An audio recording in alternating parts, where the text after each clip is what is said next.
All right, Marloes, tell us how you've been since we last saw you in the cage. I've been fine, though I didn't look like it when I got out of the cage. But no, I've been working out really hard. I've been dieting to prepare for this fight, and I'm feeling okay. So you last fought Cyborg back in January. Tell us, looking back on that fight, what are some of the things you learned?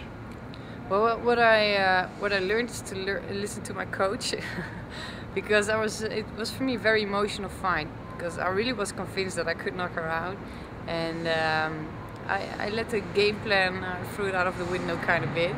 And my trainer told me in advance, like, you really have to stick to the game plan, be very business-like. I don't know if that's correct English, but do not become emotional. And I did become emotional, but props to her. She's really amazing. So you're fighting Sarah Kaufman for the 135-pound belt. Do you feel better suited at this weight class? Well, we have to find that out. But no, I feel okay. I'm on weight, so everything is fine. And I do not have the idea that my strength has disappeared.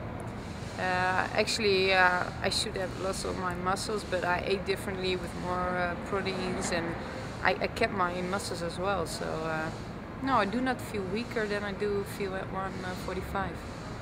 How do you feel about the matchup with Sarah? Great, otherwise I wouldn't do it. No, she's amazing. She's a worthy champion, and I think it will be a very explosive fight. She's fierce, I'm fierce, and like every girl who gets to the cage, it will be a good fight. So you have a fight the following week. Yeah. After this, is this something that's going to distract you in this fight? No. It's like a free phase. First, I had to get the weight. Well, the weight is fine. Now I'm fighting Sarah. And after Sarah, I will see what happens. It's a 5 times 5 rounds, 5-minute round, 5 times, 25 minutes. Then I will, it will be, and I will have injuries and everything. No, I will not fight. I'm not stupid.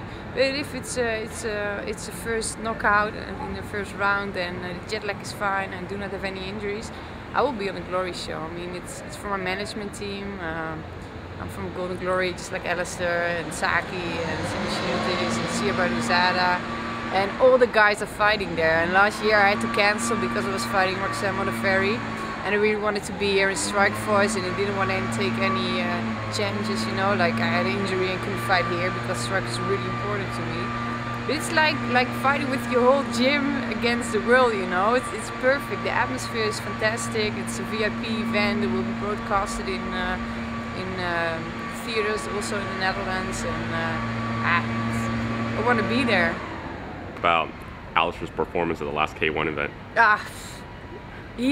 I don't think there's one single person in the world that can win from Alistair at this point. And I do believe that he's a really big favorite for the K1 title this year on December 11th. And but he was not the only one who was fighting from Golden Glory. Also Saki was fighting.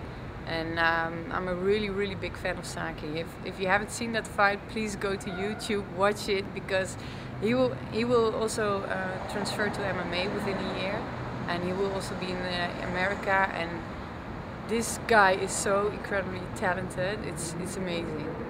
So yeah, if you're fighting in an elite team like Golden Glory is, everyone brings in some kind of energy, and like when I'm in Thursdays and Tuesdays, I'm training in Amersfoort.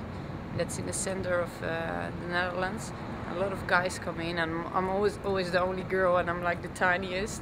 But it's more like we work out together, doing like stuff in the hands, kicking and boxing, and I do wrestle with them also. But it's like you create a kind of synergy. And if you see Alistair like pet training, it's amazing. It really gets you to a high level, being among those guys.